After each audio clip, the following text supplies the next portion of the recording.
باتوں سے بھی بدلی ہے کسی قوم کی تقدیر، باتوں سے بھی بدلی ہے کسی قوم کی تقدیر، بجلی کے چمکنے سے اندھیرے نہیں جاتے۔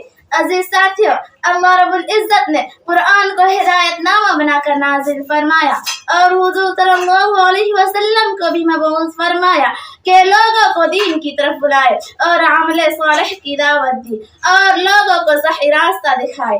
صحابہ کرام رضی اللہ عنہ نے آپ کی بات کو تسلیم کیا اور آپ کی ہدایت پر عمل کرتے چلے گئے۔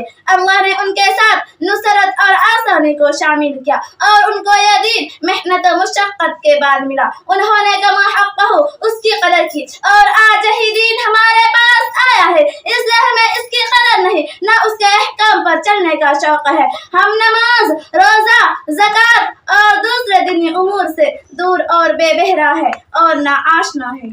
دوستو، اس لیے مسلمانوں پر حالات آتے ہیں۔ قرآن نے ہر قدم پر انسانیت اور مسلمانوں کی رہبری کی ہے، مگر ہم اس سے دور اور غیر کا خوف دل میں بسائے ہوئے ہیں اور خدا کا خوف ہمارے دل سے نکلا ہوا ہے۔ اس لیے ہم ان حالات اور پریشانیوں سے گزرتے ہیں، نہ ہمارے دل میں خدا کا خوف نہ اس پر یقین، ساری نظر ہماری ظاہری اسباب پر ہے۔ اس لیے سارے جہان میں آج مسلمان پریشان ہیں۔ اے مسلمانوں، خدا کا خوف دل میں بٹھاؤ اور خدا پر یقین کامل رکھو۔ نماز اور صبر کے ذریعے خدا سے مدد طلب کرو، یہ دو بڑے ہتھیار ہیں۔ مسلمانوں کے لیے قرآن اعلان کرتا ہے یا ایھا الذین آمنوا، اور ہر وقت خدا کی یاد میں لگے رہو، اطمینان قلب حاصل ہوگا۔ آج ہر مسلمان کی زندگی پریشان نظر آتی ہے کیونکہ مسلمان خدا کا بھول چکا ہے اور اس کے یاد سے دور ہو چکا ہے۔ قرآن یہ اعلان کرتا ہے فاذکرونی اذکرکم واشکروا لی ولا تکفرون، کہ مجھے یاد کرتے رہو اور میرا شکر کرتے رہو، نافرمانی نہ کرو، جہاں کہیں بھی ہو خدا کی یاد سے دل تازہ رکھو اور معاشرہ کی اصلاح کی فکر کرو، گناہ سے اجتناب کرو، ورنہ یہ دین کسی کا محتاج نہیں ہے۔ اگر ہم اس دین کی فکر نہ کریں گے یا اس پر نہیں چلیں گے یا اس کے احکامات کو نہ بجا لائیں گے تو خدا تعالیٰ دوسری قوم کو پیدا کر دے گا جو تم سے بہتر ہوگی۔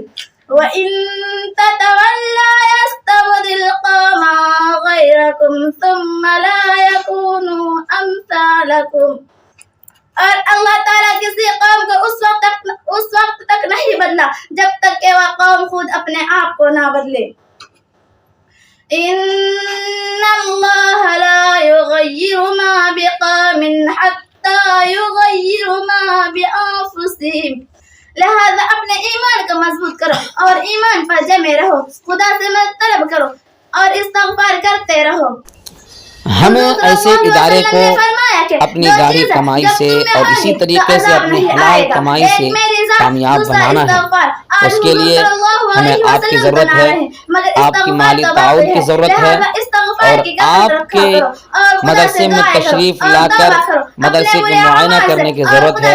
جب آپ دیکھیں گے، یہاں کے کام کو دیکھیں گے، یہاں کے حالات کو دیکھیں گے، مدرسے کی عمارت کو دیکھیں گے، طلبہ عزیز کو دیکھیں گے، یہاں کی تعلیم کو دیکھیں گے تو یقیناً آپ کو تشفی ہوگی اور ہونی بھی چاہیے۔ اس لیے میں تمام حضرات سے درخواست کروں گا کہ جہاں جہاں بھی اس طرح کے ادارے ہیں آپ اس کی مالی تعاون ضرور کریں، جہاں پر اہل اللہ اور اہل علم